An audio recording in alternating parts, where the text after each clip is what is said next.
Hello friends, welcome to Rama's cooking world. இன்னைக்கு ஒரு சூப்பரான கிறிஸ்மஸ் தீம் குக்கீஸ் எப்படி பண்ணுறதுன்னு பார்க்கலாம்.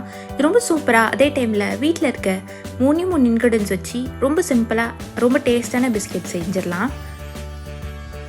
இந்த ரெசிபி பார்க்கறதுக்கு முன்னாடி மறக்காமல் நம்ம சேனலுக்கு சப்ஸ்கிரைப் பண்ணி அந்த பெல் ஐக்கானை கிளிக் பண்ணிக்கோங்க. இப்போ நம்ம வீடியோக்குள்ளே போகலாம்.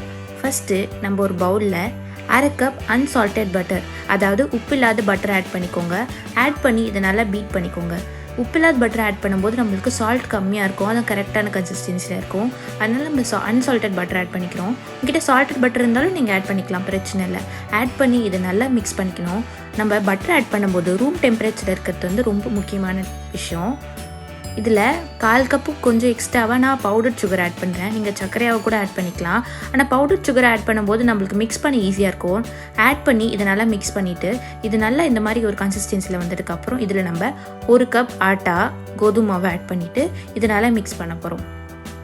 இப்போது 1/4 teaspoon salt, 1/2 teaspoon baking powder, 1/4 teaspoon baking soda. நீங்கள் சால்டட் பட்டர் யூஸ் பண்ணிங்கன்னா சால்ட் ஆட் பண்ண தேவையில்லை, ஏன்னா அது ஆல்ரெடி சால்ட்டியாக தான் இருக்கும். இப்போ இதெல்லாத்தையும் நல்லா மிக்ஸ் பண்ணிவிட்டு நல்லா க்ரம்பிள்டு ஸ்டேஜுக்கு வரணும். அந்த ஸ்டேஜுக்கு வந்ததுக்கப்புறம் நம்ம இதை 2 போர்ஷனாக டிவைட் பண்ணிக்கலாம். நம்ம பட்டர் வந்து ஒரு 4 மணி நேரத்துக்கு முன்னாடி ஃப்ரிட்ஜிலேருந்து எடுத்து வெளியே வச்சுக்கோங்க, அப்போ சாஃப்டாக இருக்கும். இந்த மாவை நான் இப்போ 2 போர்ஷனாக டிவைட் பண்ண போகிறேன்.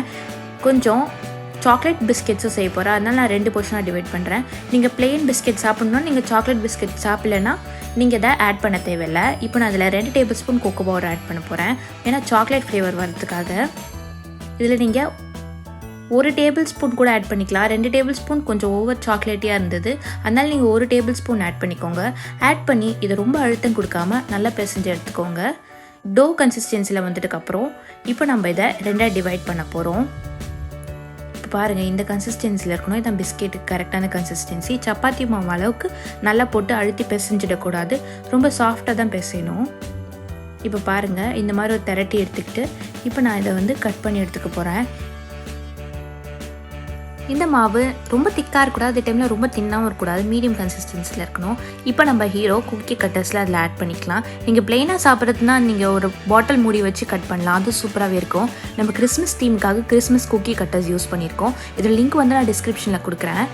இப்போ நம்ம ஒரு கிரீஸ்ட் பிளேட்டில் வந்து இந்த குக்கீஸ் எல்லாம் ட்ரான்ஸ்ஃபர் பண்ணிக்கலாம். ஒரு பிளேட்டில் கொஞ்சம் ஆயில் அப்ளை பண்ணி இதை நம்ம பேக் பண்ண போகிறோம்.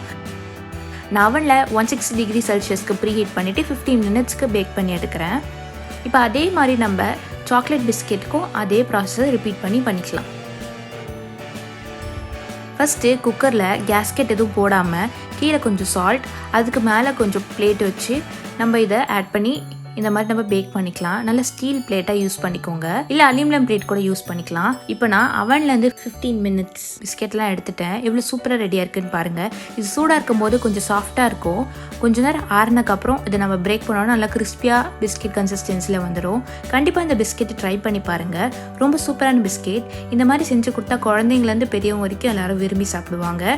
இதை நான் மேலே கொஞ்சம் பவுடர் சுகர் வச்சு டஸ்ட் பண்ணிக்கிறேன், இன்னும் கொஞ்சம் ஸ்னோ எஃபெக்ட் கிடைக்கிறதுக்காக. அவ்வளோதான், ரொம்ப சிம்பிளான பிஸ்கெட் நம்ம வீட்டிலே சிம்பிளாக பண்ணிடலாம்.